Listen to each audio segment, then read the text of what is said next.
Hello and welcome to the third Age Babylon 5 podcast. We are three Europeans who are watching the show for the first, the second and the upteenth time. And as always, we are taking a look at another episode of Babylon 5. This time around, it's Acts of Sacrifice. But before we dive into the episode synopsis, of course, we have our introduction question. And this time around, it's very closely related to the episode. It's what would you have shown the Lumati ambassador?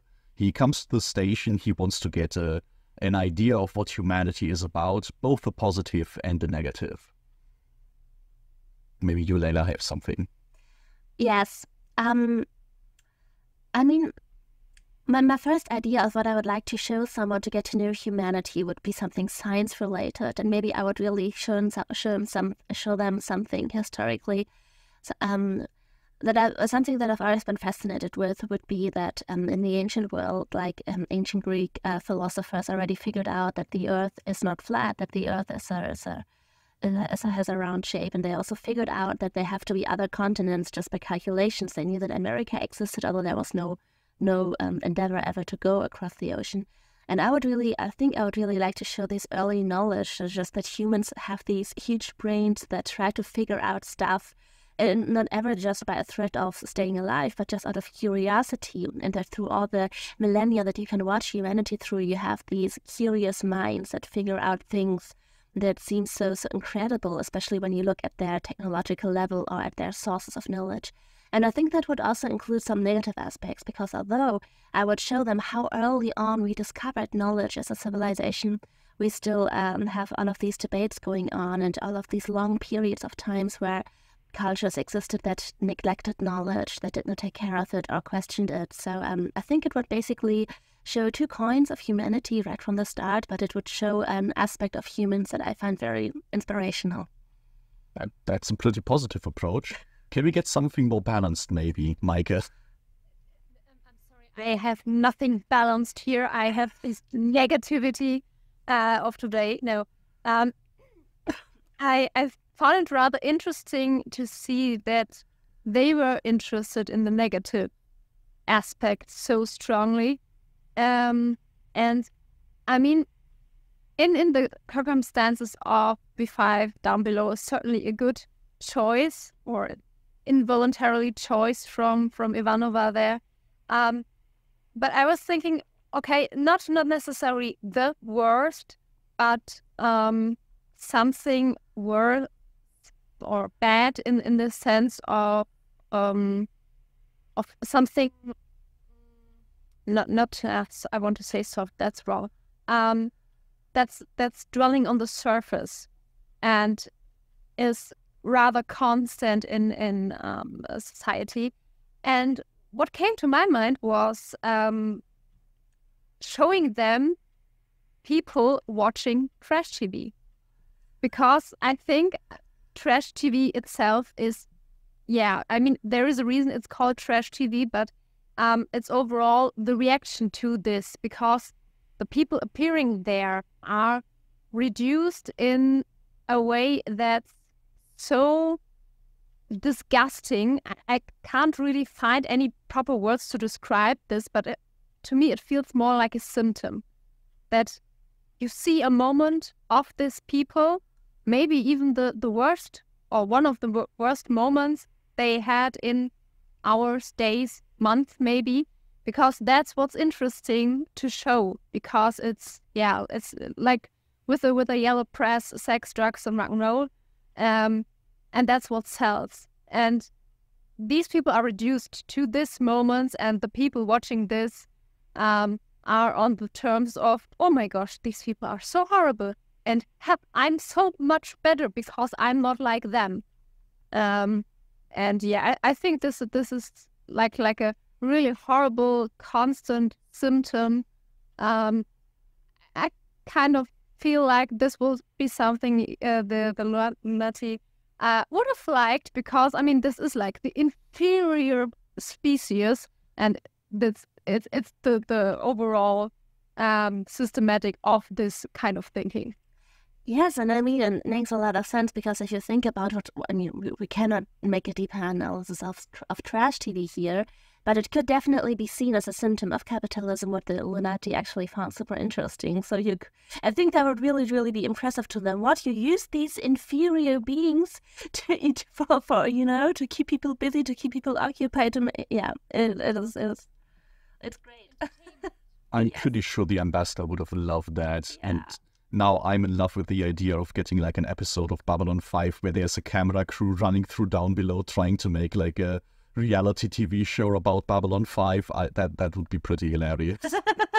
Garibaldi being the most annoying extra that gets like dragged into it. Yeah, I can see that happening. So how often have you arrested him already? Yeah, something like that. I don't know. Maybe in between that. Maybe in between Daffy Duck actually likes to watch these kinds of shows. I could kind of see it. Oh no, I think that would be too much of the shit he has to. Yeah, it's probably hitting too close to home. Man, now I need to get back to the question somehow. I don't think I could top that. I think the Illuminati Buster would be just a couch potato for the next 500 years, consuming all of the trash TV humanity has ever produced. I think it would be kind of cool to showcase maybe not a national park, but some kind of natural monument, because you can spin it both ways, where you can be like, man, humanity is really aspirational because we see something cool in nature. And it is so important for us that, like, for hundreds of years, we put a little fence around it and admire it and go and take photos and stuff. But I can already see the Illuminati ambassador be like, oh my god, you value this rock more than, like, all the homeless people in your entire nation. That's great. I absolutely love that. So, yeah, I feel like just like Babylon 5, this could be very ambivalent of what his takeaway would be. But financial aspect. I mean, if I'm not sure how it is in certain areas, but I could imagine that at a certain point it's like, you want to see this, okay, pay up. Yes. Yeah, that's capitalism added. We have a mountain here, and we found a way to make profit of it because it's a bunch of stones in one area. That's brilliant. Yeah, I can see. It's so interesting that the Illuminati tackle this like division based on wealth, and they don't even care about the money aspect of it at all. It's just about devaluing people. It's really, really quite something. But all right, that's an entire podcast special. I feel like that we are brewing already a little tour of Earth for the Illuminati ambassador. But maybe I should get to the synopsis, because the visit by the Illuminati isn't actually the main thing or the only thing that happens in this episode. We're talking about acts of sacrifice, and certainly Ivanova has to perform some acts of sacrifice trying to deal with this dude coming to the station as Babylon 5 tries to make alliances. As the war is spreading, they try to emphasize their diplomatic end. On the other side of the plot, we get mainly a story of Jakar desperately trying to gather support for the non-war effort. And it's not really going well. It's mostly him going to all the important people on the station and hearing a wide variety of different excuses why there's absolutely nothing that can be done for him, which is very heartbreaking to see, I feel like. And in a kind of interesting mirroring of that, we also have Londo, who is pretty desperately reaching out and trying to find somebody to just have a drink with him. But obviously, with everything that has been going on for the past few weeks, nobody really wants to do that anymore. Nobody wants to be friends with the guy who just kicked off a war, which is a big surprise.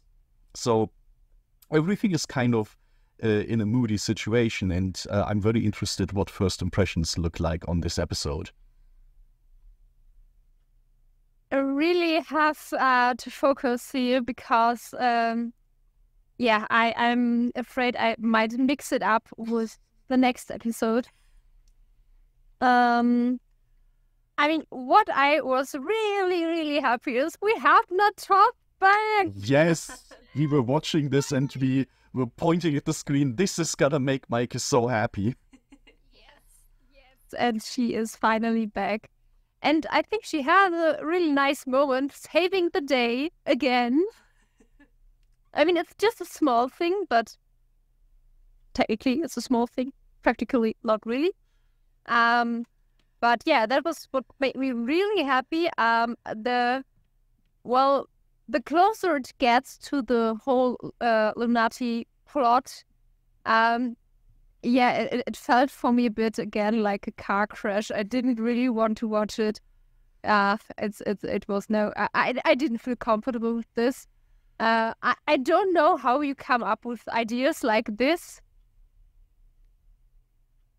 I don't know.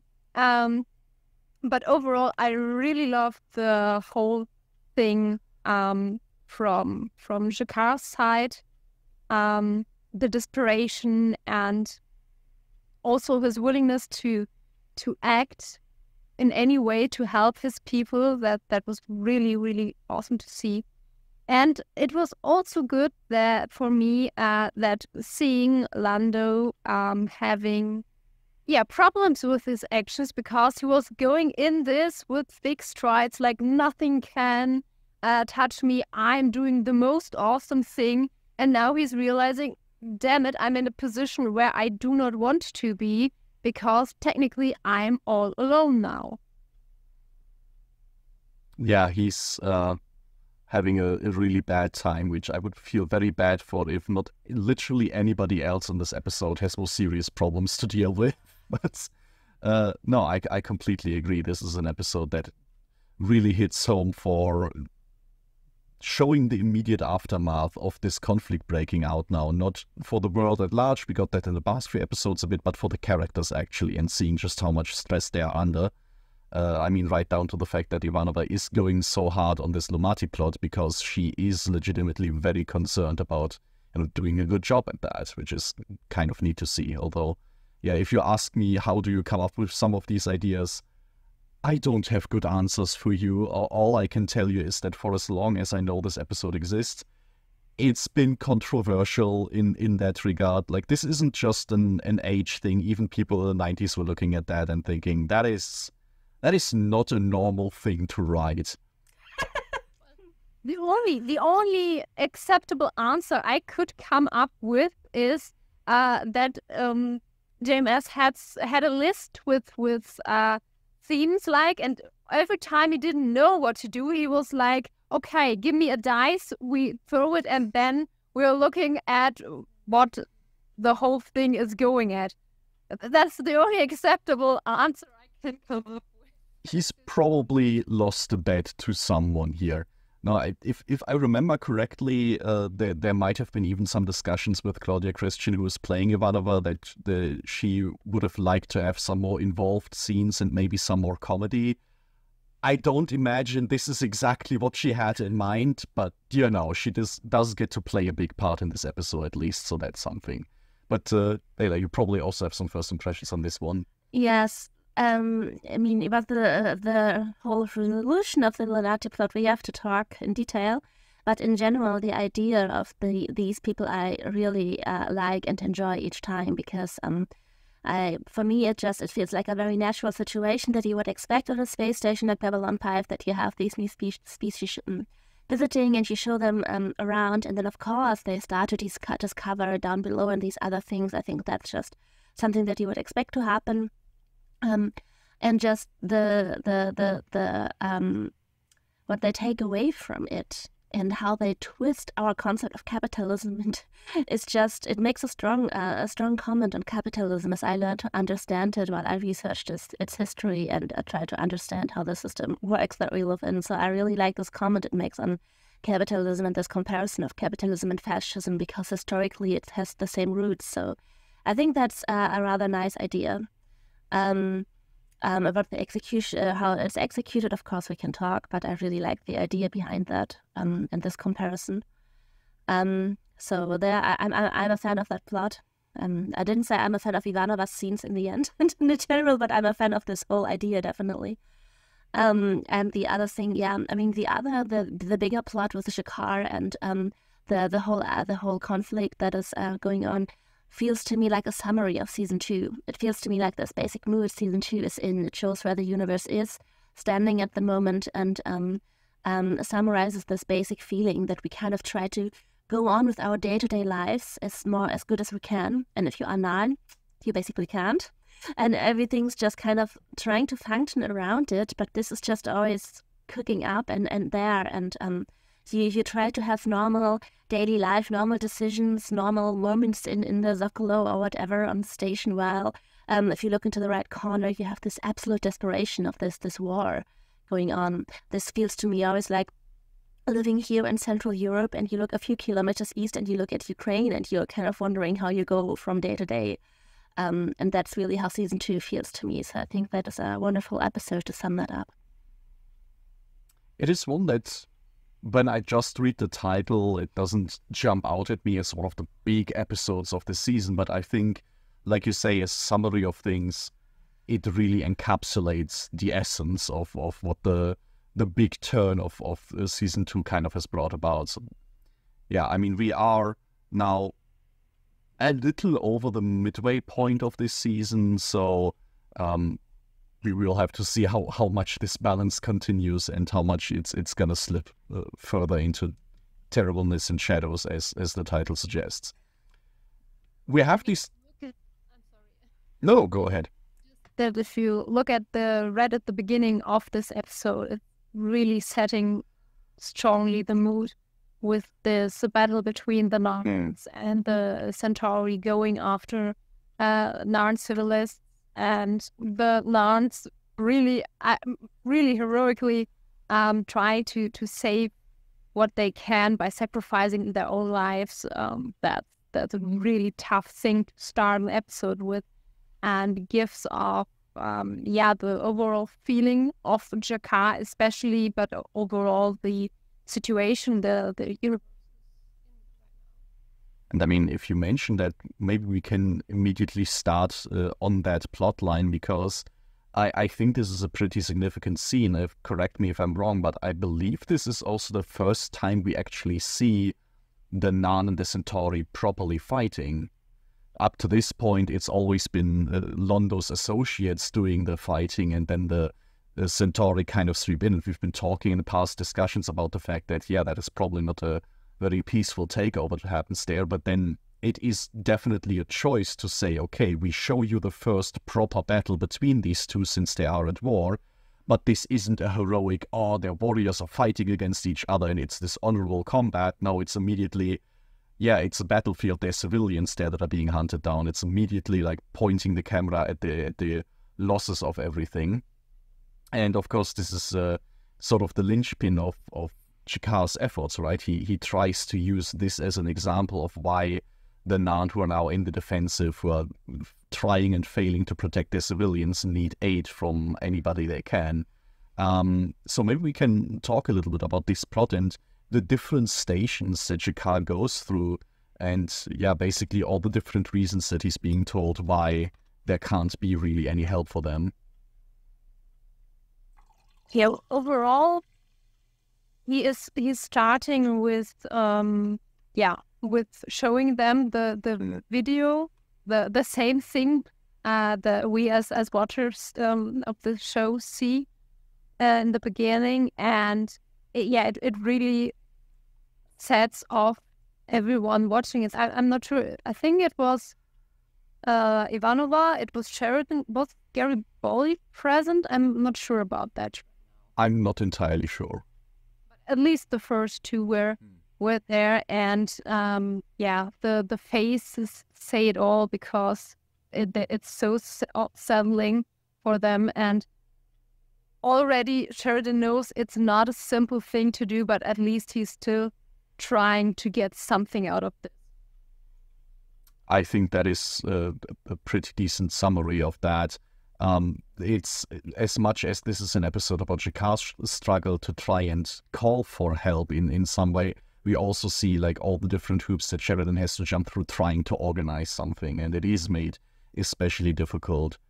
As long as we're still talking about this battle in the beginning, of course, we also get a little bit of the Centauri perspective of this, and the whole justification of basically saying, well, the reason this civilian vessel is being targeted is it's not actually civilian. The Narns are using civilian ships to smuggle weapons and basically using people as meat shields, which is, something that you tend to hear very often in basically any conflict there is.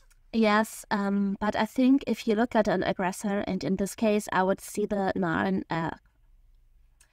Centauri as an aggressor in this conflict at this point, definitely. And as soon as that side turns or chooses to deny civilians their existence of civilians, to instrumentalize them like that, I think you are already very far along in a conflict and are at a very explosive and dangerous stage already. Because I don't think that's not always there quite at the start. No, I mean, this is where the Centaurian non-conflict is a prime example, because this has been brewing for such a long time. But it's definitely something like from big historical conflicts to current ones. It is always a concern that comes up. Like, this is one of the main things, be that Belgian civilians in World War I or anything that is happening nowadays. It's always a concern that comes up. Yeah, as soon as you don't grant civilians their status of civilians anymore, that's a big problem. And problem here is they're saying, yeah, they're using them as meat shields. The point is, it doesn't matter. The Centauri are the ones who are pulling the trigger. So, yeah, it's a cold-blooded murder. Anyway, it doesn't matter why these people are there. It's this interesting thing, and I believe this feeds very well into how this war was started. We were talking about this a little bit, how significant it feels that the declaration of war comes from the Narn. The Narn are basically pushed into this position where they have no choice but to declare war, because, yeah, essentially exactly what you mentioned, Meike, is what the Centauri have to pull off, this weird balance where they are fighting this war and they are being the aggressors, but at the same time publicly they are presenting themselves as the victims, so that their entire logic can go like, well, the Narn don't leave us any choice because they are so darn dangerous and are smuggling weapons with civilian ships, so we have to just defend ourselves. It just becomes, I imagine, perpetually harder to explain why the Centauri keep having to defend themselves over Narn colonies and on Narn territory and closer and closer to the Narn homeworld. But yeah, it's this issue of to the impartial observer that is sitting in the Babylon 5 Council or such, it's hard to deny that, well, on paper it is the Narn that have declared the war, and they did go after Ragesh 3, and I think this is like this massive backdrop that the show has established that makes it so hard for Jakar to get any aid, because officially he's not really in that position yet. Yes, and I mean, you have a lot of real-world examples for that if a conflict just is very old and has been going on over centuries, you always have this problem that people who try to pick a side now, people who try to determine who is right or who deserves support and who doesn't, kind of have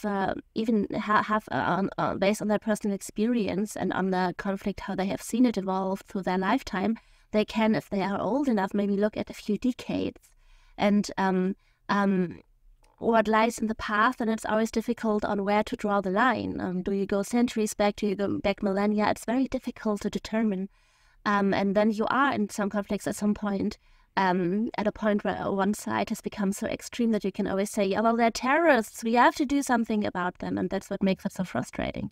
I mean, this is a point that this show explicitly brings up here, right? When Sheridan and Jakar have their heated exchange, where Sheridan immediately says, well, how far am I supposed to go back? I can't do that. I can't untangle this, which, of course, is a problem, because you kind of have to, though. You can't just say, well, it's a bad situation for all sides involved, because at the moment right now, the people are still dying, though. Yes.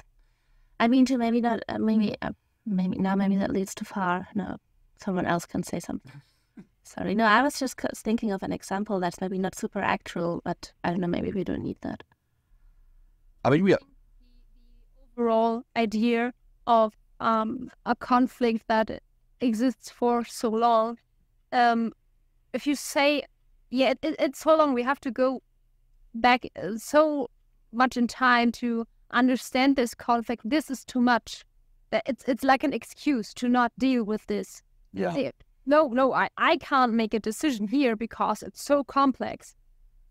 And it's kind of cheap if you think about it. I mean, this is essentially where you end up if you listen less so with Sherilyn, but with Dylan's response to Jacquard's plea, right? Where it goes this, well, we don't really want to interfere because the last time that really stood out to me in this episode is where she kind of talks about, oh, I was there when our leader was killed. And it almost felt like, yeah, what is she trying to explain to Jacquard? That she knows how he feels, that this is in any way equivalent to the situation that he is in? No, it isn't. And yeah, saying your species lost its temper in the last war and did a lot of unjustifiable things, so now it's just not going to do anything. It very much feels like the Minbari and a lot of the people that Jacquard talks to are in this position where they really don't want to take any responsibility. They don't want to make a decision for either side. Yes, but what I found very interesting about Dylan's argumentation was also that she stated, if we help you now and you become stronger and you have a chance against the Centauri, you could take revenge in a big way and we could risk a bigger war, so we don't help you. And that's very tragic, actually, because that's just, I mean, Alex, it's what he said when we watched it, was like, oh no, I can't stop murdering babies because they could become murderers, you know? And the horrible thing is, like, I can't help you because of what I imagine you might do in the future, which is taking all the agency away from Jacquard and basically flat out telling him, well, there's no point helping you because I don't believe that you can be better than this. And that just signs out to me, because this is essentially what Kosh said in the very beginning. When he was asked about the Narn and the Centauri way back in the beginning of season 1, he said, well, doesn't really matter. They're both lost anyway. Like, there's no, in the long run, no purpose for them, no legacy or destiny that they have, so why even bother with it in the first place? And that the Minbari are kind of moving in that direction is, yeah, very disheartening. Yes, and what I also always try to think of when it is about picking sides or about who you support, even in our conflict that we see right now, without giving any too detailed examples here and starting up discussions. But I think you always have to keep in mind of, if there is a side that I don't support in any way, even if I just take refugees or if I deliver weapons or whatever, if I don't pick a side and then there is really like a culture, a people, an identity that is on the edge of being wiped out, that's where you really have to think about it and maybe think about your conclusion, because I think every identity, every culture, every people has the right to exist and to not be wiped out by any kind of war. And as soon as you would rather let it happen that a culture stops existing, people are being destroyed by a war, then I think at some point something went wrong. And I think to rein this back into the episode a little bit, what Babylon 5 does really well here, I think, is open up this place of a discussion where you don't have the definitive blameless victim on either side, because the argument that Dylan is making in some way is, I can't help your civilians now because I don't support an aggressive non-government that wants to wipe out the Centauri. And the point is that this is not the same thing. You can try and help civilians without saying that I want the other side to win because of that. And the episode emphasizes this, at least in my opinion, a bit, because it doesn't tell us whether or not the Narn are actually doing something that bad. And for all we see in this episode, I very much believe the Narn could be using civilians to smuggle weapons. I mean, we see an entire subplot here of the Narn conspiring to kill all the Centauri civilians on the station on neutral ground, which would be a violation of all rules of engagement. So it's not saying, oh, those poor Narn, the Centauri are making terrible lies up about them. We know from Jacquard himself, if they had the chance, it's very likely they would be just as bad. But that is not a reason to let their civilians die. That is not a reason to say, like you mentioned, the Narn culture should cease to exist. Yes, and also it's like you see these few examples where that can be true, and you cannot assume that it's true for everyone. Yeah. It's really, I had something You know what you want to say is lying on your lips? On the tip of your tongue, yes. So, where is it? Wait. So yeah, you cannot assume that everyone is going to that it is going to be true for everyone, and also sorry, it's gone. I had something in direct response to you, and now it's gone. Oh yes, I have it again, so I can start over. Sure, if you want. So that you can cut it together. Yes, and what also very important here, I think, is that you cannot assume that it's true for everyone. Just because there are civilians that may smuggle weapons and that there are civilians that themselves break the rules and can actually become dangerous, it doesn't mean that therefore no civilian deserves to be saved. And yeah, I think it's very interesting, not just on a political level, but also on personal levels, when you have people always search for the perfect victim. Like if something bad happens to someone, if injustice is done to someone, it seems to people to wave more if that person is completely innocent and has never done anything wrong.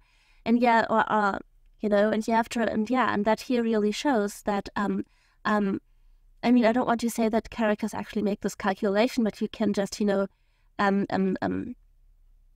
deeper into it and maybe show how absurd this thought is. If you think about, this would also mean that on the other end, that at some point, if the Narn would be more aggressive or whatever, they would deserve this war. And do they do that? No. So also they don't have to be completely innocent to not deserve this. You know what I mean?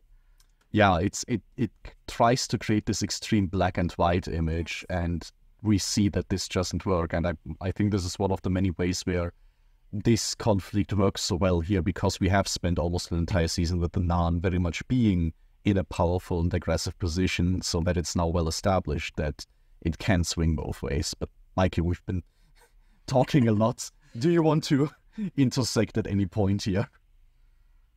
I'm overall with you. If you have like, let's say we have something like a Narn farmer that never had a weapon in his hand, why should this person die in this war? Just because he is Narn? And the conception is wrong. Or if you think about the group of Narns that are shown here on B5, conspiracy for killing Centauri civilians. Just because there's a group of assholes doesn't mean the rest is the same. And you, of course, yes, in the war and with politics, you have to look at a culture, a species in this case, overall, but also you have to have the mindset of differentiating between individuals and an overall thought or culture thing that defines these people. And I would even go beyond that and say, of course, if it's the farmer, he doesn't deserve to die. But if there is these civilians that, conspire to smuggle weapons and, make plans to kill all the Centauri, that's bad. That's an asshole thing to do. It's still not a justification for soldiers to come and just mow them down. Even if all of that is true, on the one hand, this is the point of, why this declaration of war matters so much. On the one hand, the Centauri are saying, we are the civilized ones trying to fight a just war, but then you have to actually try to apply some of these rules. Then you can't just say, oh, the other side broke the rules and did war crimes, so I get to do the same now. That's sandbox logic. Yes. And also, if you have these Narn civilians that smuggle weapons, that murder Centauri, then you have to use your intelligence and your police and whatever to find these civilians and put them to trial. Like, they are crimes committed by individuals and not by a whole culture. Yes, or as the Centauri also like to do, the Narn regime is this terrible, dictatorship that we need to liberate their planets on, then even more so these civilians are poor brainwashed victims. And this is where this double logic which is present in a lot of aggressor cultures, factions, whatever your conflict you're looking at is often there is this idea that the enemy must be a completely despicable force and barbaric, but at the same time also I need to justify that I can do the same thing somehow, and it doesn't really click together all that well. But if you go the way of they are doing everything evil, and take that as a justification to do the same, you get closer to your goal of just destroying an entire culture and eliminating an entire species. And that's kind of, at least so far, the taste we get from the Centaurs in charge. I mean, this is why in every iteration, everyone is so concerned about interplanetary observers being sent in, right? As soon as a lot of eyes, impartial eyes, are being put on this conflict, then this charade would fall apart. This is not what anybody really wants. And also, I mean, now we've talked about that the Centauri try to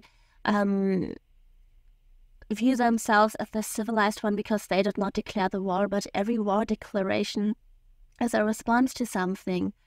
And any time when someone from another species or on the council gets this argumentation of, but the Narn declared the war, you have to remember and think about what happened before. So what was this war declaration a response to?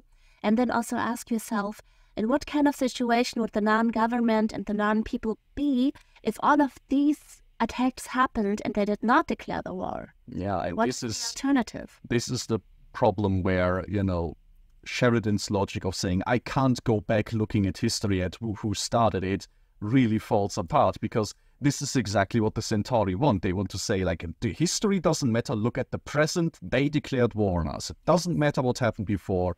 Yeah. But I have a few things to say to Sheridan. Sure, we can invite him, and then... No, I mean, that would now bring the discussion maybe to a bit of a different point. So anything that we have said now, would you like to add something to that? There is one thing that I would like to say about the response that Earth Alliance specifically has to Sheridan's request, but we can put that later on still. That fits later, yes. Okay, then Meike. I hope I get it together again. I think that's about something. The one thing is back to the whole strategy that's going on between the Centauri and the Narn. If you put if they, let's say there are really civilians smuggling weapons, the moment you gave the chance that this is an individual operation, like the civilians are acting out of their own whatever, you make them individuals and not a group, a symbol, a monster that you can and have to fight. And therefore you would have to go through everything that happens and see, is this an individual action? And how does the individuality of this person and this person function here, or is influencing the events that are happening here? By disregarding all this, you can keep this picture of the evil, the monster, the dragon you have to fight with your heroic Templar, whatever. And the other thing, I forgot. I forgot. Yeah, the point that you made right now fits very well to what I wanted to talk about when we talked about Sheridan. But you can also think, if you can think of the other thing for a moment, if you like.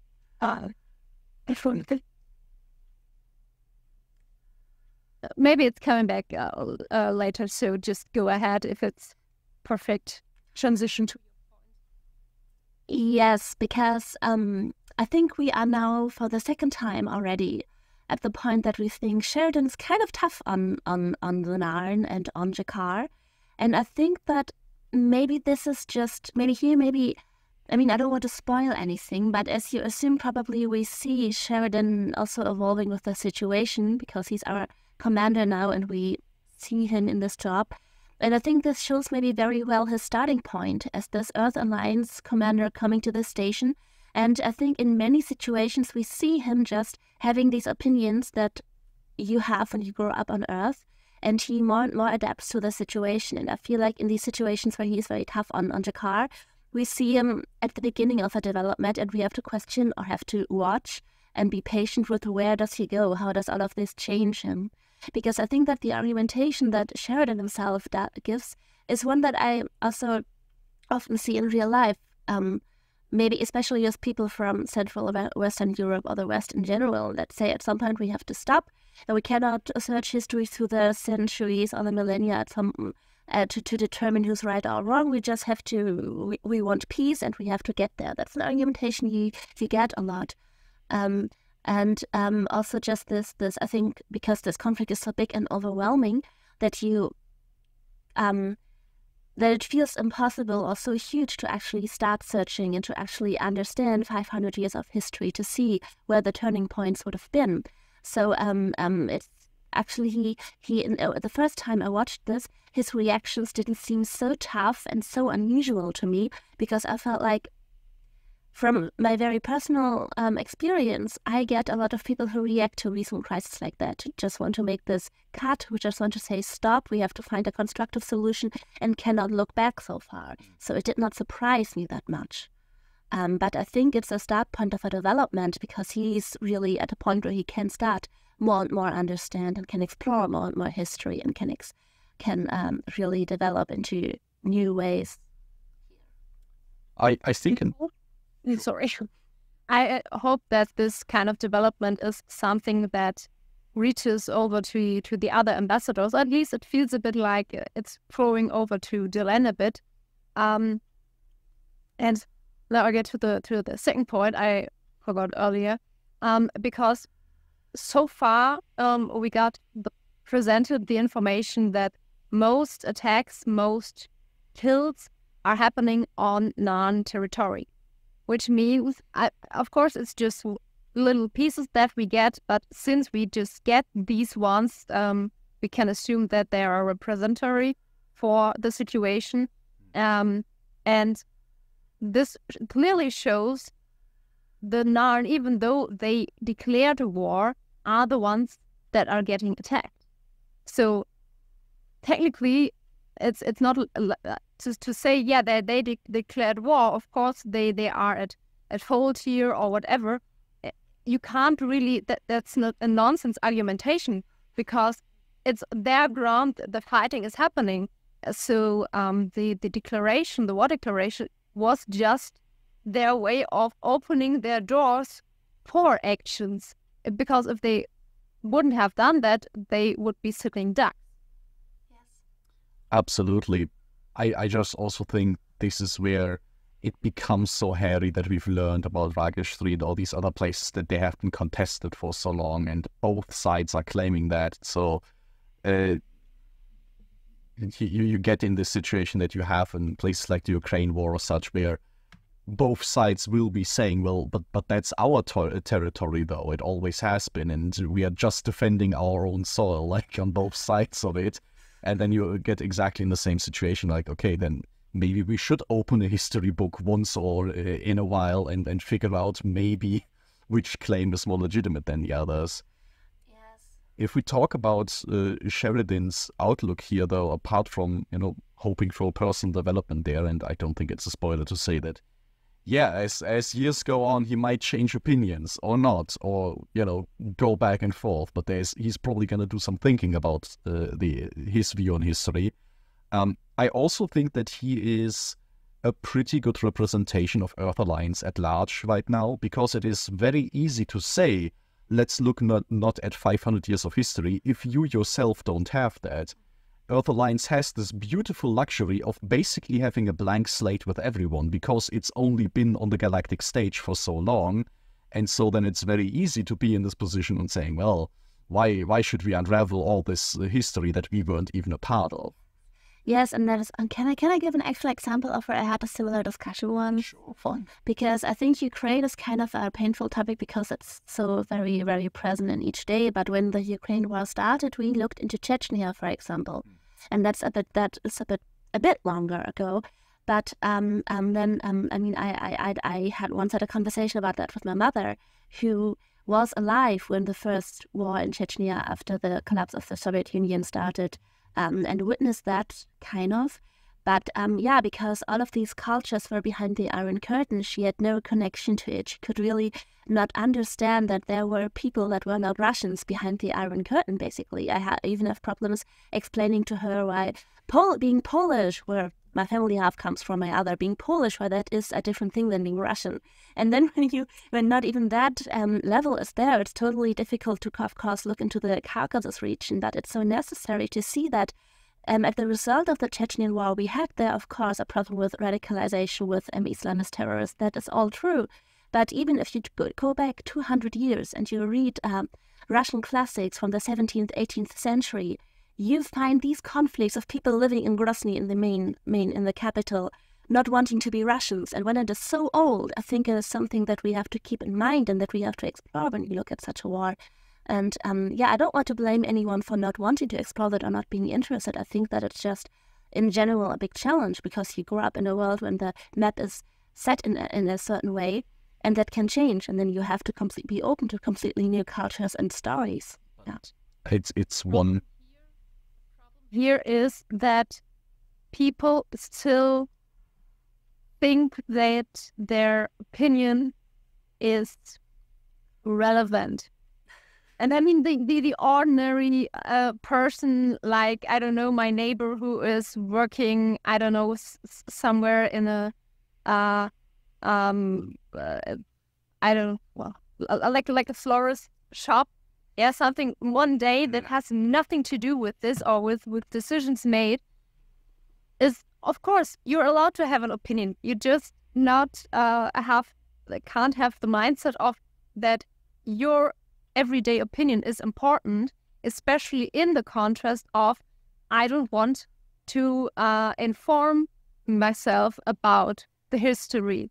Yeah, and there's a difference of having an educated opinion, and I'm not mean this in the contrast of what you learn in school, but what you learn about the situation when you sit down and try to look at every, or at least at a larger concept of the problem, and having just an opinion.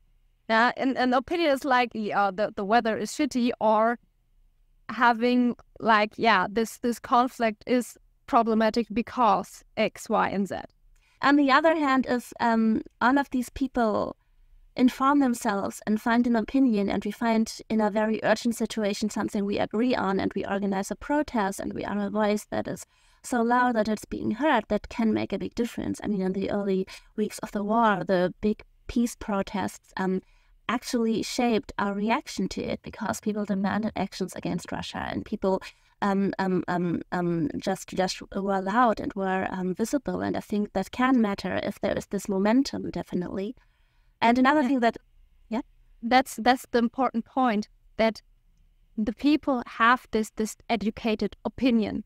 The problem is that there are a lot of people out there that just have an opinion and basically have no idea what is really going on, but still think I'm important, my opinion, even though it's not reflected in any way, is the right one, and there is nothing else beside this, and everyone has to follow me. And those are idiots that are, if they have the energy, stand on the streets and are shouting nonsense like stop the war right now, without thinking about any consequences, without thinking about any kind of problem that is happening in one way or another, or and these people, unfortunately, at least it feels to me like this, that these people are so loud, even though they are so stupid.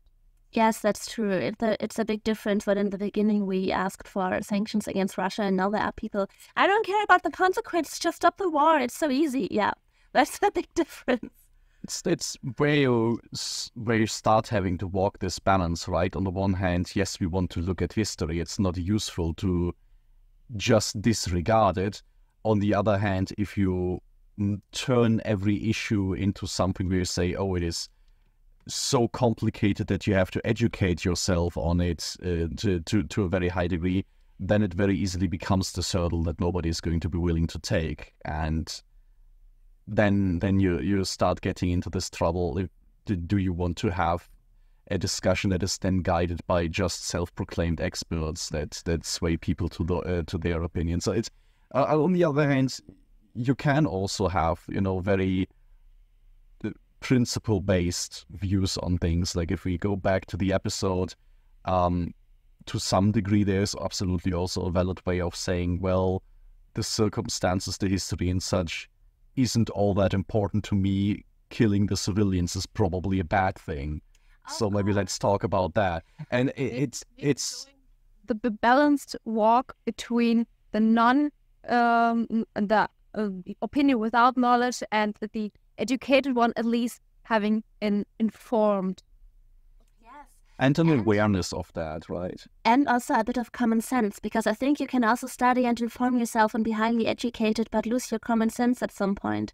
Just common sense as in killing civilians is bad, and then I can look at the details. That is also very important. Yeah, and it's, I mean, I think the awareness is really this thing where you can't have any opinion that you want, and you can choose how much you want to educate yourself on any topic. There's nothing wrong with that, and people have, limited resources, limited access to things. Where it becomes a problem, like you say, Meike, is if you then declare this to be the only valid worldview that everybody hinges on and that people should act on. Like, it's perfectly fine to look at something like Chechnya or any other historical claim and say, you know what, I'm not an expert on that, and I'm not going to become one, because frankly, there's too many problems on this planet to be educated on every single one of them. Totally. But then I'm also willing to defer to on that in some way. Yes, I mean, there are so many conflicts right now where I say I'm not an expert, so I don't make a comment. That's totally, or at least not one of those comments with passion. You know what I mean. Yeah. It just gets muddy. Yeah. One more thing, because I started to talk about literature. The literature that I was talking when I talked about Chechnya, the literature that I meant there was from Lermontov, Ein Held unserer Zeit. What's that in English? A hero of our time, something like that. It's I have to check what the actual English title is. Yes, but it's a very cool novel that takes place in a big battle around Grozny in the 18th century, so long ago, and it was basically a similar thing. That's just on the side. That's what I meant. And it's almost like these conflicts keep being relevant, and so a show from 30 years ago still feels relevant to today. It's odd that way, isn't it? 30 years, 200 years. More or less the same. For the Warlands, it's just about a day, like a little nap. So. Which is a good point, because we should radically steer things back to the episode. So if we are done with Sheridan's perspective on that, I mean, we've now been pretty harsh ourselves on him, talking about all the ways that he isn't very useful in this situation. But to his credit, he does try to take some action, and he does take some action. So maybe about Earth Alliance's response, because... Maybe a last word to just summarize this, because I think we just really made a tough point on how problematic and complicated this whole matter is. And, well, I don't think one could really say that there is something like this saying like you can't act in the right or wrong way, but I think you can certainly act in a really wrong way, and that is just by not doing anything, and therefore the things everyone, at least at the end of the episode, is trying to do is or should be considered an accomplishment.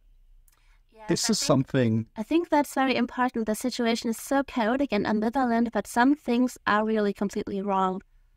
That is an important thing to take away from this, I guess.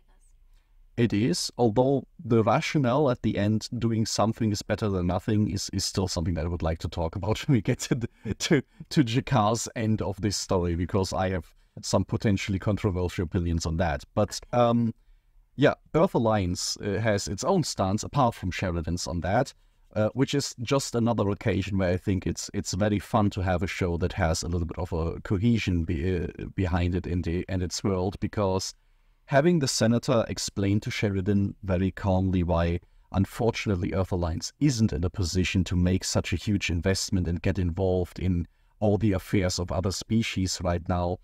That's already frustrating because it's a very government political style reasoning on that.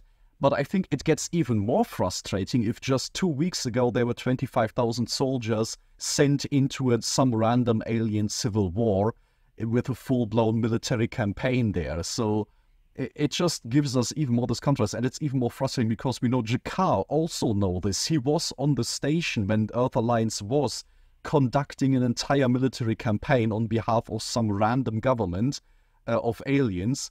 So this entire reasoning that Earth Alliance gives of, fortunately we can't do anything about that, is obviously not true. It's obviously just a matter of, can we get something out of it? And unfortunately, with the Narn, we can't. So tough luck. But of course, nobody can say it as openly like that. So you get all these platitudes of, nobody is more concerned about this than we, and this is really tragic, and we are sending a lot of thoughts and prayers to them, but that's about it. Yes, I think it is that. And it also is that the other aliens that got these support troops from Earth Alliance were not part of the or not a popular part of the intergalactic community that is slowly growing around Babylon 5. While with the Centauri, you have the Centauri were our first alien contact. They were our step into the galactic community. Yes. And they are very popular and very influential in the galaxy. So I think that is also where there's this hesitation of Earthlingers. It's not that we don't get anything out of it with the Narn, it's just that we don't want to make the Centauri an enemy, because intergalactic relations are not regulated at all. Like when you look at wars at the moment, we have all of these different conventions. I mean, we can basically nowadays legally support Ukraine without being at war with Russia because we have legal documents somehow developed after World War II. This world doesn't have that yet. Yeah. And that's the big thing here. It does lend some credence to the position of Earth Alliance. Of course, it is a hell of a lot more complicated for them because of that. But it also highlights the fact that without this kind of framework, everything that is done is a matter of convenience. Yeah. And unfortunately, supporting the Narn isn't convenient for anyone. Yeah. If the Minbari would take action, I think that would be a different case. Yes. Yes. Then we're in this together. But it's just from the middle of nowhere doing this decision and helping one of the two groups, I think that's the problematic thing here. But it's also this issue that everyone is saying that, like everyone is this concerned about, well, if this slightly bigger guy would do something, then I would be brave enough to do so as well. And Earth Alliance can say, well, if the Minbari would get involved, or probably more after the fact, well, if the Minbari had helped out, we surely would have been very heroic about it as well. But at the same time, you can also say, yeah, but if the Earth Alliance does something, maybe it's gonna sway the rest of the non-aligned worlds, and that could also be enough to achieve something. And it's just somebody has to be brave enough and take the first step, and unfortunately, nobody is willing to do that.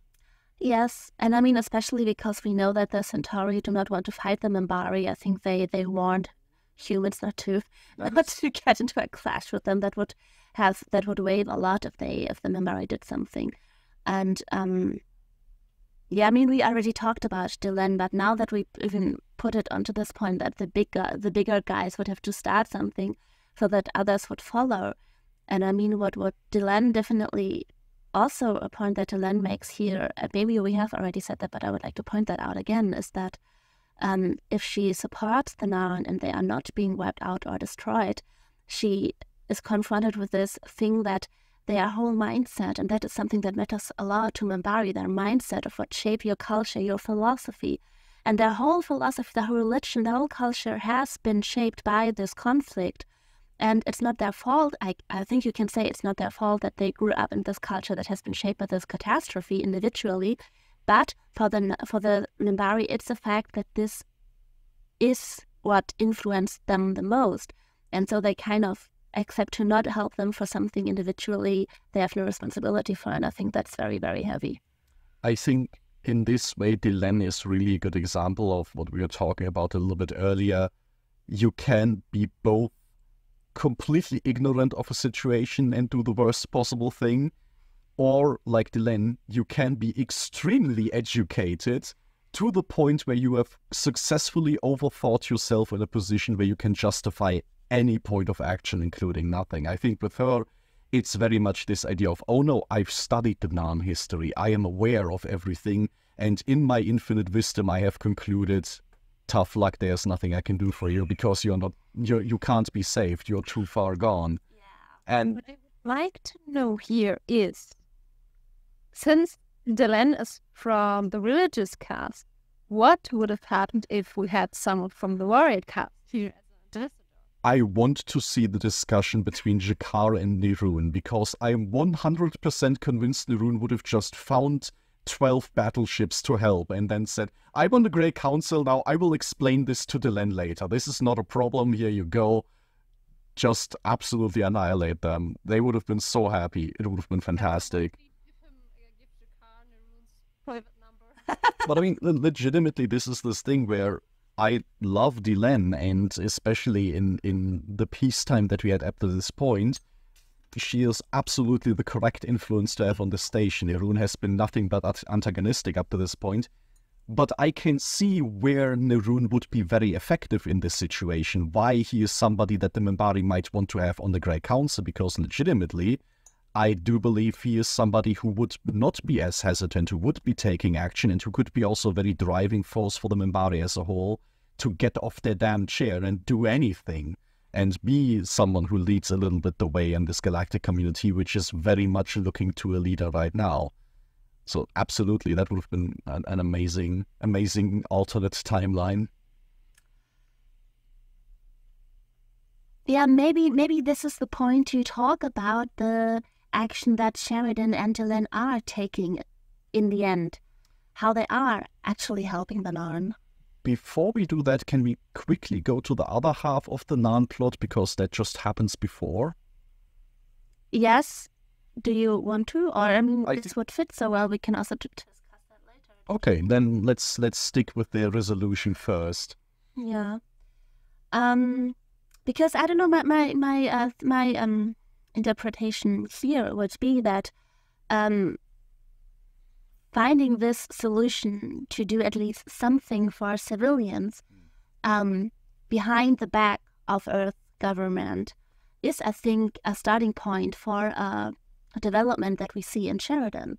Because he still represents Earth and he still has all of these opinions and has this harshness towards the Narn. But you also see that he is aware of him as a human being in this situation having more responsibility than that. Yes. Yeah.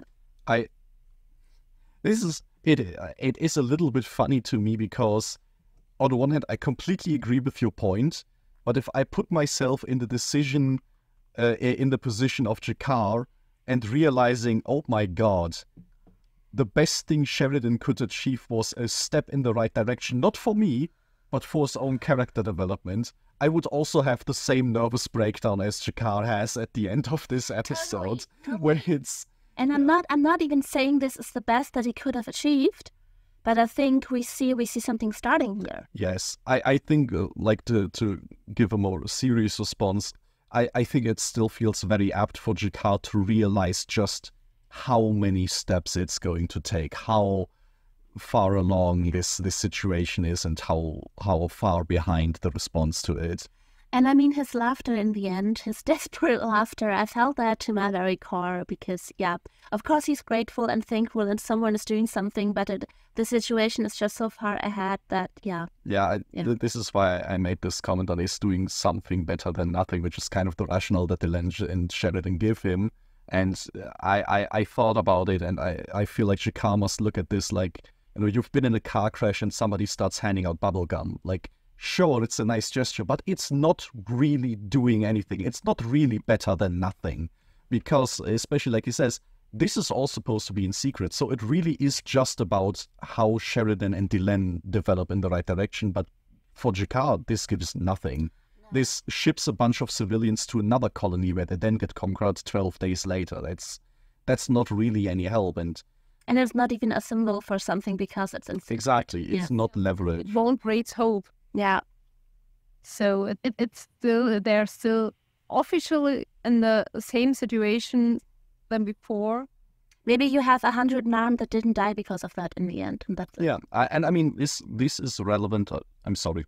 You go ahead, Meike, because I think this is interesting because there have been a few this louder discussions about this recently. But in general, if you look at things like, having a crisis with drug use or having a crisis with human trafficking or such, there is always this problem where a lot of the immediate measures that you can take are very, very good and heroic for individual people. Like pulling off a drug bust that takes out a drug ring is really good and definitely will create some really good individual stories where people are genuinely helped and the situation improved.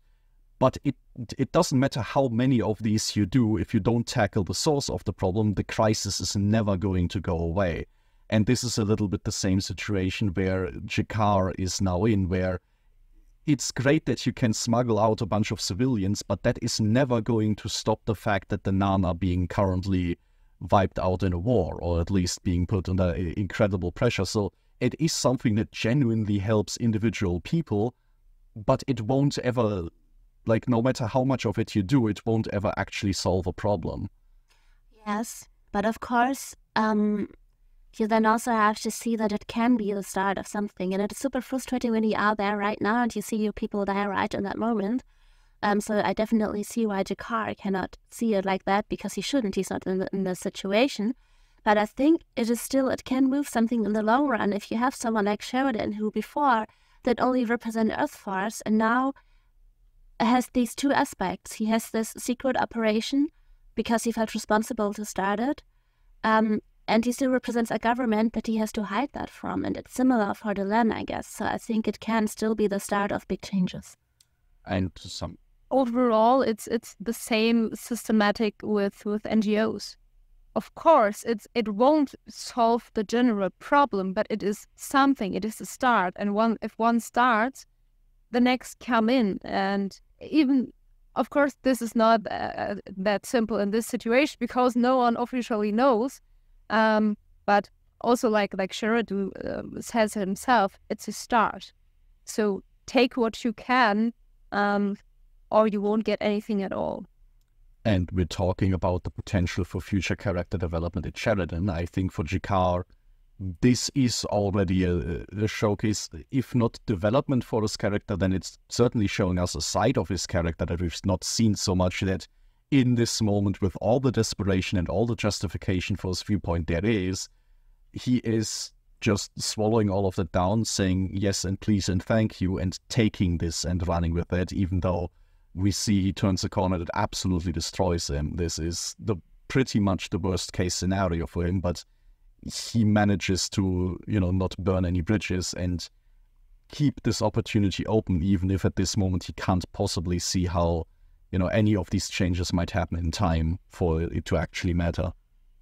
And especially if you think both Sheridan and Delenn are acting against their government. Yes. And that's honestly that you have to have bolts for this, to go against what your government has told you to do. Of course, Jakar is here in such a desperate situation and condition that he is not able to see this. This is nothing I would put up against him. But from the outside perspective, this is also apart from the character development, something you have to put on the good list for. Absolutely. And I mean, we've talked about Sheridan quite a lot here. For Delenn, I think it's just as true that, in all the shots that we get of her, she seems so genuinely distraught by everything that is happening. She is clearly extremely empathetic on that.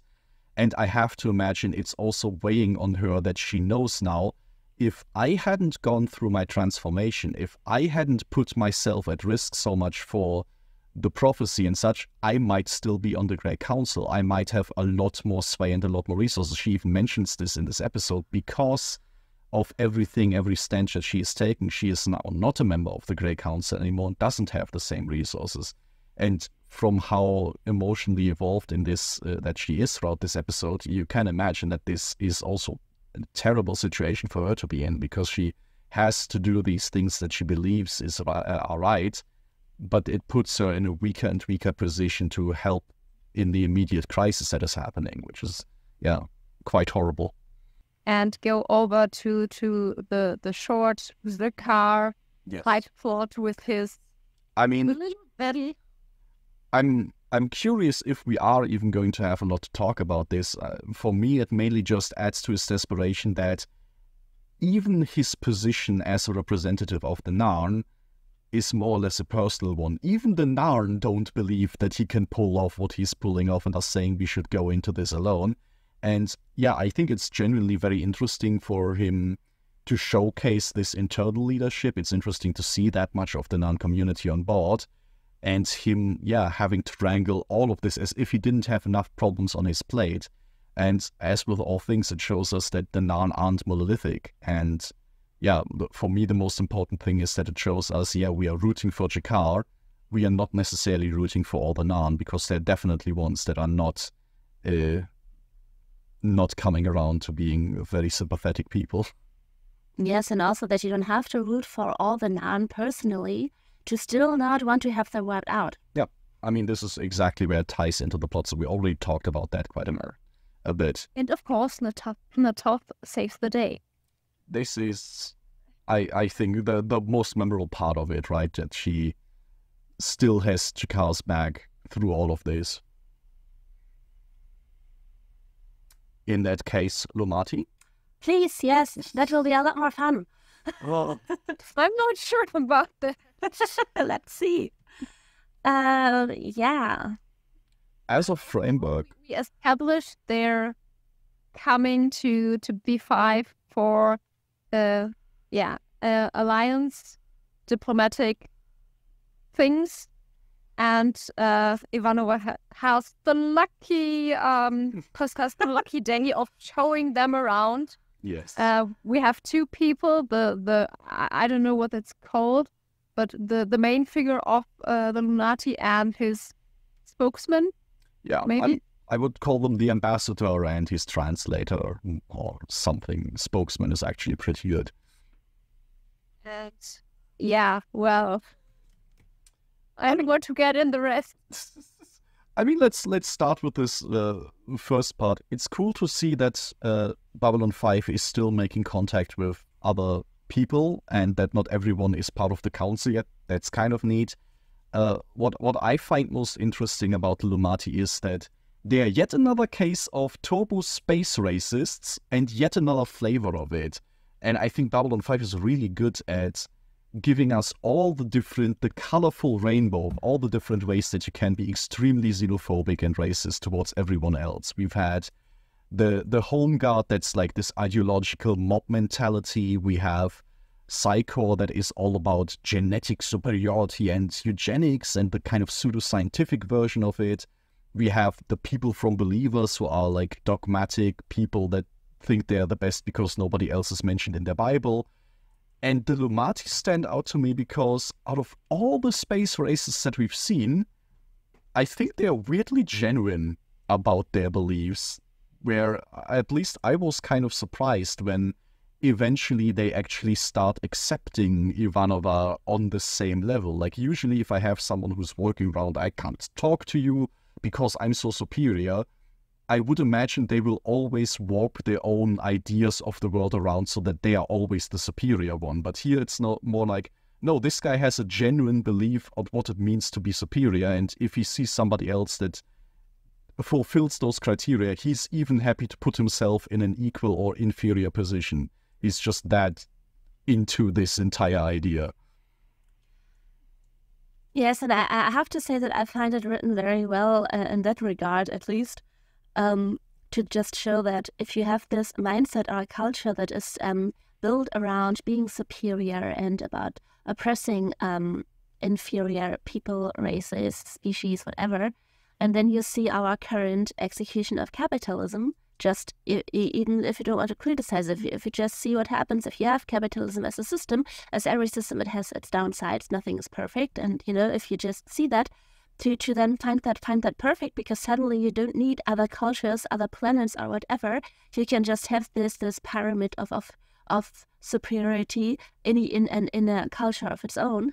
I find that is such a witty on capitalism. I love it, actually. I think, yeah, like mentioned before, but what makes it so interesting is that it's not about the money per se. It's really just about what kind of value is placed on the people that live in it. Yes, what kind of value is placed on the people, but also without the money topic, just on the resources you have to keep yourself alive. Yeah. Because capitalism lives from this artificial or natural, you can discuss that, but on this restricted resources, and to get them and to get to survive. That's basically it. And yeah, I find that very, very well written here. Meike doesn't dare. I mean, you, Layla, talk. The whole sex plot just. But we are not at the sex part yet. We are done. Yeah. If we are going to criticize, I think this is the worst thing that this episode does. It creates like this one joke at the end, and now it's so hard to talk about the Lomati at all because your mind immediately goes to that stupid joke, and anything actually interesting that the episode does before then gets easily lost. Now, you've gone really hard on the capitalism angle on them, which is perfectly fine. I would just, on top of that, also add the other big principle that this is definitely a bit of a comment on, which is the whole prime directive angle of them. Because the reason the Lomati work so well, and the reason they are very isolationist but not hostile to anyone, is that their approach to inferiors is, I'm not going to interfere. I'm just saying you are inferior. I'm not saying you should be wiped out because of that. I'm not saying I'm going to institute a eugenics program to get rid of you. I'm just saying I'm not going to help in any way. And we've heard that before. And this is interesting. I would have loved for the discussion between the Lomati and Dr. Franklin to go on a little bit longer, because there you really see why the Lomati don't have any kind of ethical issue with that. If they are asked, well, there's a sick child that is going to die, are you not going to help them? I'm not going to help. I'm not going to interfere. I'm entirely neutral, which, is kind of the entire point that Jakar had to listen to for the rest of the episode. So it ties in really well into this idea that they find it very easy to absolve themselves from all responsibility by just doing nothing, and under the right circumstances, we tend to do that also rather conveniently. I mean, you just mentioned the prime directive, so let's just, so you see that as a comparison to Star Trek here. And what I found interesting there to mention, maybe, I don't know if it puts the discussion forward a lot, but what I would like to mention is that the prime directive was only ever really thought through and written in that much detail, I think, when The Next Generation was written. And that is a time when when that was a point of view that was investigated as a solution for developments in poorer countries. You had tried before that a lot of other developmental projects for especially former colonies of Western states, and some of the things backfired. So in the 80s, it was a theory to say maybe we should just completely not interfere, and every culture should reach things on their own. And of course, that also backfired, because as humans, you cannot just watch over the ocean and see people die. So that's also something that the idea was just there, and 80s science fiction just picked it up and wrote a lot of stuff about it. And yeah, because it's just one single idea. And I think it can of course also dramatically backfire, which is also a thing I think where we have a problem watching Star Trek sometimes. But maybe would you like to talk about this thing about being superior that they open up? What superiority means to them? I mean, Do they even say that? Yeah, because that's the thing that I wanted to talk about. They suddenly have so much respect to Ivanova and start talking to her and all of these things, because they just see her as someone who assumes the superior position towards the people and down below. And that is the thing that means being superior to them, to just accept injustice in some kind. And it doesn't get any more meaning. And that's what I find so interesting, actually. I don't think it's overall the injustice, just that there is some sort of hierarchy or some sort of banking system. Since everything that Ivanova is explaining is more like, the people here, they don't have any money, they don't have any future, but also we don't help them. And this is kind of the same thing they say about earlier with it in the discussion with Franklin about the child. Yeah, technically those people in down below are those sick children that are not strong enough to help themselves, if you want to put it that way. And therefore you don't help them because they are in this weak state, but you don't actively do anything against them. And I think that fits the sick child description or quite well. And I think for the most part, the Illuminati seem to think in a very, very big picture. I think this is also why, it only takes them getting along with Ivanova to decide we are going to have conversations now with the Earth Alliance as a whole. Like, why don't they care about the individual child? They always talk about it's about the genetic pool, though. We are talking about the entire population. We are thinking in this, mega ultra utilitarian perspective of what's the perspective that gives the most benefit in the absolute long run. And in their interpretation, that is, don't care about the individual, maybe very sad fates of the sick children. Think about the population as a whole that is going to be stronger if whatever sickness that child has runs its course and is not relevant to us anymore. And I think this is also why Ivanova can't explain her way out of this. What they start respecting is the entire setup of human culture. And when she says, but we didn't intend it as that doesn't matter to them. Her intention individually isn't the point. The point is that she is part of this larger whole that has this sorting system built in, and they absolutely love that. So if the Illuminati at some point would visit Earth and would see other cultures and would see something like, I don't know, any kind of social welfare programs, they would be like, oh, let's leave. Probably. Although, it depends on how they view this. I think they would be an extreme fan of all the social welfare programs that we have that only kind of sort of work. Because that's I think is really brilliant for them to say, oh, you do invest some money, but only to stratify the class divide that is already there. That's amazing. That's so smart. You actually make people think they can help. That's amazing. Like, you make it so much easier for people to not do anything. It's so much better that way. I feel like the Illuminati, once they're convinced that this is a good system, they will go through that. And we also know that they're extremely arrogant. Like, they don't admit to being ignorant about something. So I think part of the ruse is also, once they've decided we will talk to Earth, they will talk to Earth because they can't admit that they made a mistake. Yes, and maybe I would like to also lose a word on why I immediately went to this capitalism direction. It's just that for a personal project, I have done a lot of research on how capitalism in the form that we have now started in Europe, and that led me back to the early modern days, where it was just born in crisis, and resources to survive on were very rare, and to something like the Black Death, even just workforce and people were rare, and therefore these hierarchies were built that the farmers in medieval times never knew. And it was just started by disaster and massive death in Europe, basically. And so I just always love when the absurdity of this system that we have accepted for the past 500 years is shown that way. And you could, I don't even want to be that biased, because you could each system, also the feudal system in medieval Europe, you could also write that absurd, because it also had to end at some point. Now, no system is ever perfect, but capitalism was an angle for a writing project I had, so I really it was very, very funny for me. Basically, if you think about it, we're running on a surviving system for the last hundreds of years. Yes, and it started in times when it was the naked survivor with famines and the Black Death. The question is just, why are we still doing it? I mean, you don't have to justify bringing that up because the episode isn't very subtle about like this being a comment on it. So that is perfectly fine.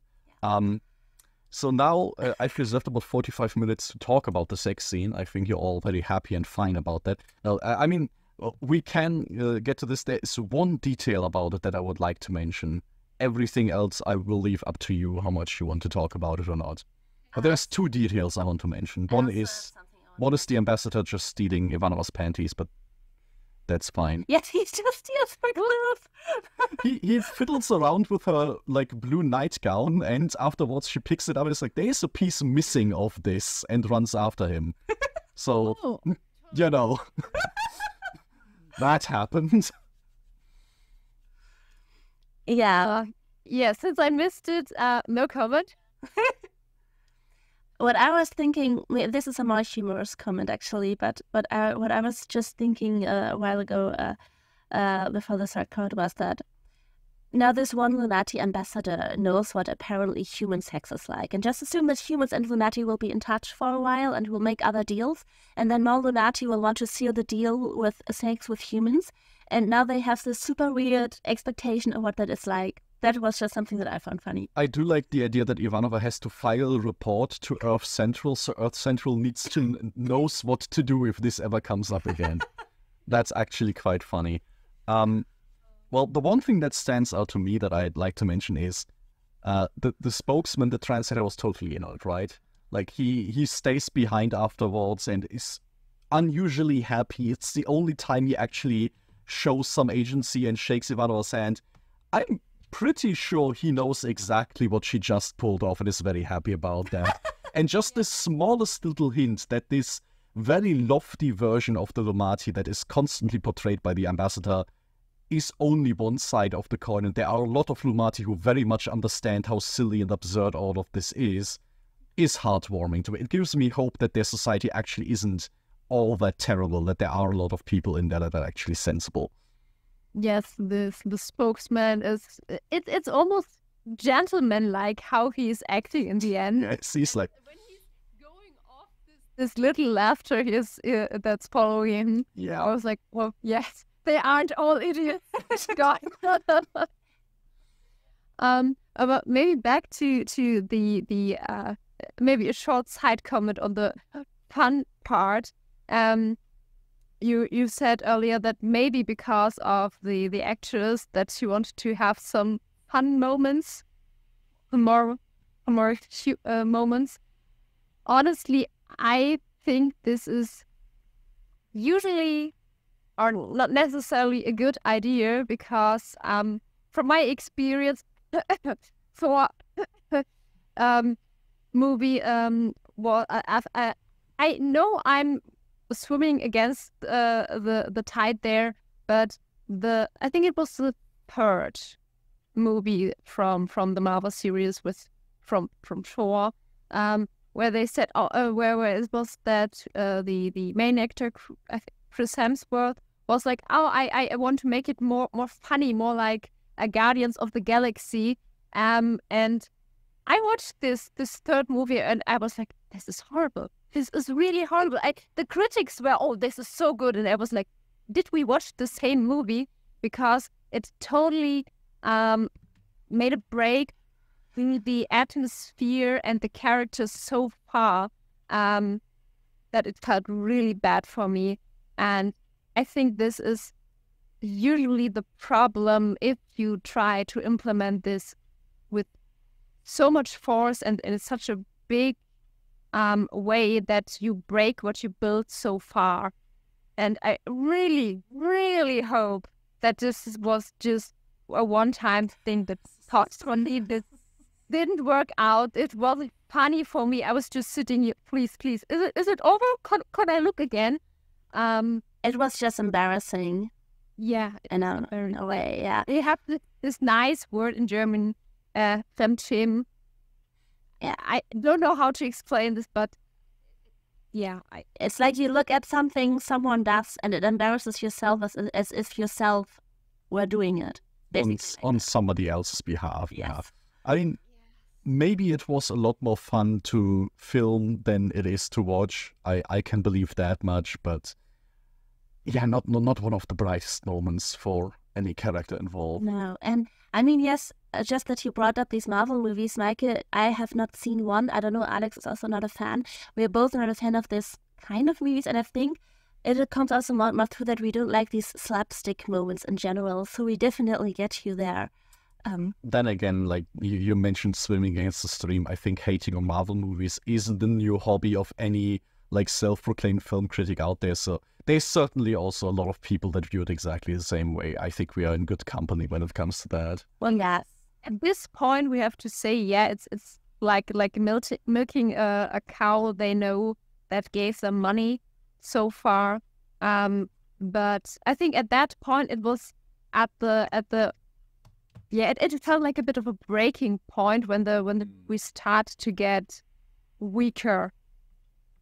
Overall, yes, there are great ideas and great moments in the Marvel movies. There are especially a few lines I really love. But honestly, I've watched most of the movies just once. And even though we're having them here at home, I had up until now no desire to watch them a second time because they don't have that much of something to give to you. It's like the same for me with the Avatar movies. Yes, and I think what we also maybe I don't know. No, go ahead. To that. I would also, why I never liked them or was interested in them is also that I just never found an angle to connect. And I think especially with nerd stuff, it also has a lot to do of in what kind of situation you were when you started to be interested in a world. There's a lot of stupid nerd stuff I love. For example, I can even laugh about moments in the last Star Wars trilogy where Alex always shakes his head about me, but I can just swoop in and laugh about it. So it's in general, I think, yeah.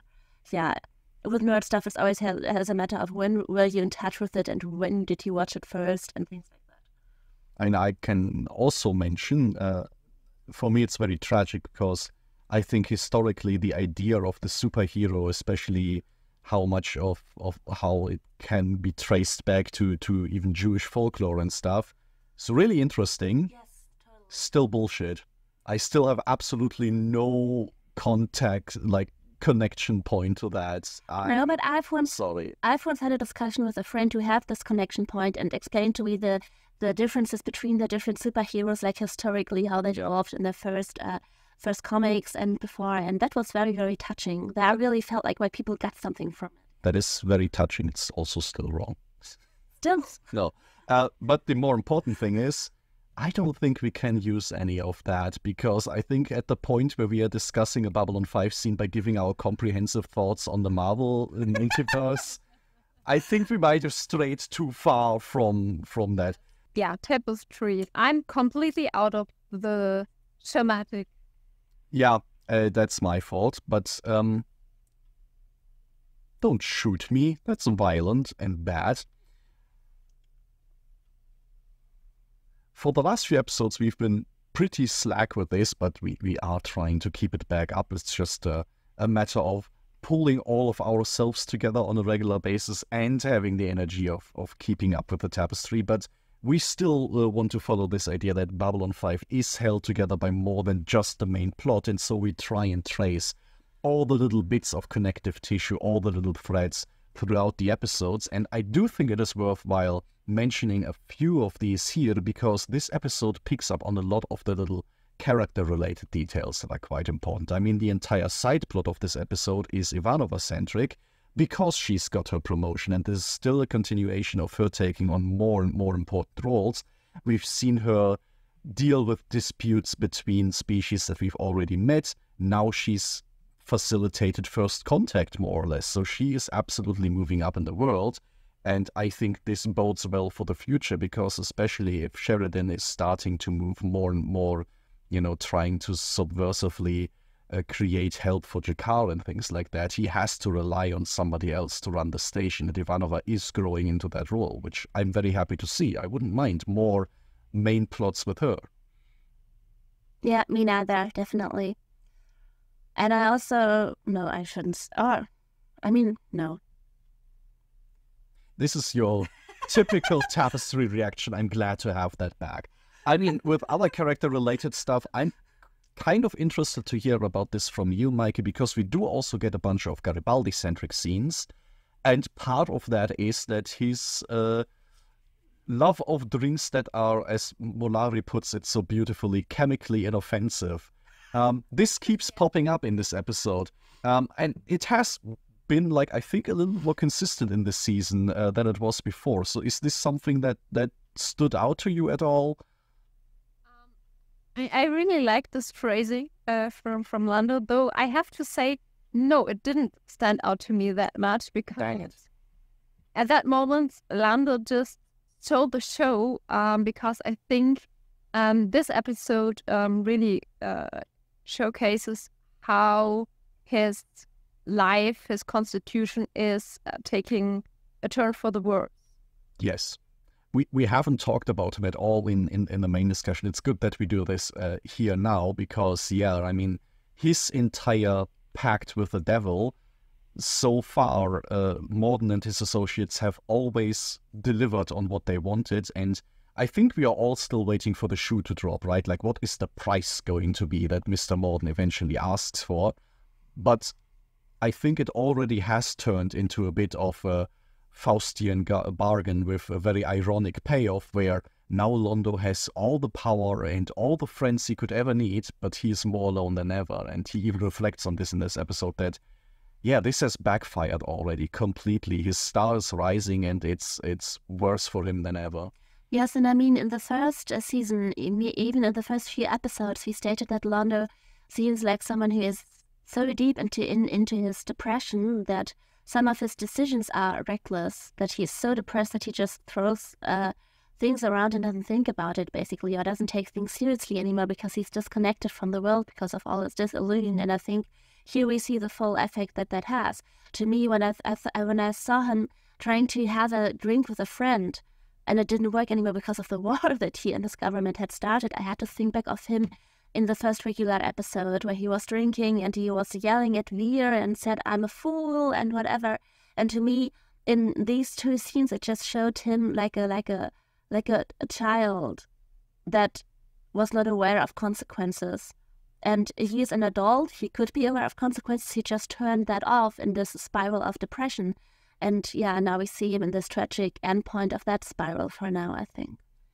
And I think there's also kind of prominent mindset in here of blaming the circumstance for your own unhappiness very often. Is like in the internet, there's certain communities that are very interested in this whole idea. I wish it was medieval times or whatever, so I could be a knight in shining armor and do all this heroic shit, not realizing that no, you're just gonna be a dude. Like, and this is exactly what happens to Londo as well. He spent this entire first season talking about, man, I wish it was the golden days of the Republic again. Then everything was great. Then I would be happy. But no, you're just a dude. You are a dude with a lot of money, so people want a lot of things from you, but that doesn't make, this is not part of your identity. It's not you. And so he doesn't gain anything from this. This is not the happiness that he was ever pursuing. So yeah, it's a really bad time for him, but I think a very nice continuation of his arc, even though it's a relatively small part of this. Certainly did. And I think also for Garibaldi's part, I think it's kind of touching to see that despite everything, he has the patience to sit down with Londo in the end and listen to this. But I think it's still pretty clear, like, whatever friendship these two had, this is not it anymore. And it also shows, I think, a nice continuation, because I think the last time we saw Londo actually try to have a drink with someone was in an episode where I was not there for the discussion, but it was when he was drinking with Lanier, where some of my favorite scenes of season 1 were actually in it. And there it still worked. And now he's so deep into it that it doesn't work anymore. Now we see him in that same attempt, not he ends up alone. And definitely the biggest thread of the tapestry that we're currently following is, of course, the Non-Centauri War that has broken out, that has changed the status quo. And this entire Garibaldi and Londo plot also feels interesting to me because it is almost a mirroring. Like both Jakar and Londo throughout this entire episode are desperately trying to reach out for help in very different ways from very different positions. But these two have kicked off the central conflict of the show, and both of them, the instigator included, feel absolutely powerless almost immediately. And everybody else is just running around trying to fix the thing that they've broken. So it's already made so clear this war is not going to have a winner. Like, even if everything goes well, even if the non-homeworld falls tomorrow, Londo's not going to be happy. The Centauri are probably not going to have, another golden age of the Empire on their hands. It's just going to be this horrible, horrible mess that they're in, with a bunch of places they can't make peace with. So, yeah, it's not looking like there's any good solution on the horizon here. With that in mind, do we want to switch over to our little post box, or does anybody have more things they would like to mention with regards to tapestry threads, hopes for the future, questions for the future? I think she has something to say. Yeah, as somebody very impatient here. No, but I think post box would be fine for me at least. Yeah. It's gonna be a short one because Gropos doesn't invite all that much in-depth discussion that we have here. One of the things that's mentioned by Texas Under Shock is they were a little bit confused when we were talking about the German bad guy in the episode. Layla and I were talking about the random dude that wants to punch Dylan very bad. Meike will probably remember him, Kleist by his name. Texas Under Shock was a bit confused because they thought we might be talking about the Schwarzkopf, which is the name of the ship that arrives on the station.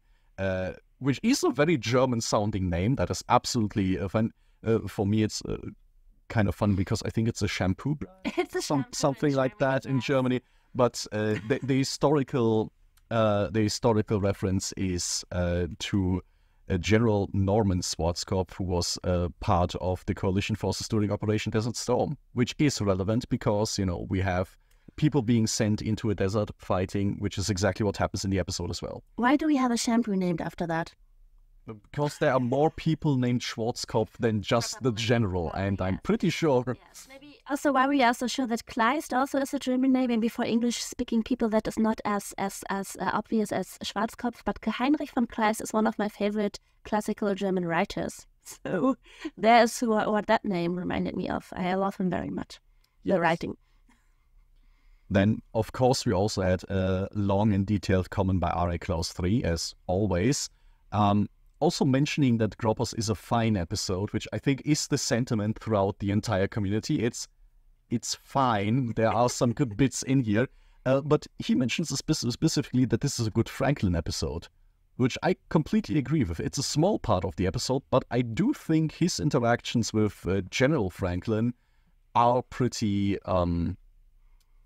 memorable. And maybe, Meike, you can throw some thoughts in here if you had any, because I remember that your first impression was also not even it was a fine episode, more like it certainly was an episode, wasn't it? Yeah, well, the Franklin part really was a good one. Even though I have to say I'm surprised how soft he went on his dad, considering this whole reconciliation part. I'm not sure if I would be able to do that if I were in Franklin's shoes, because, I mean, this is like two really strongly opposing characteristics we have here.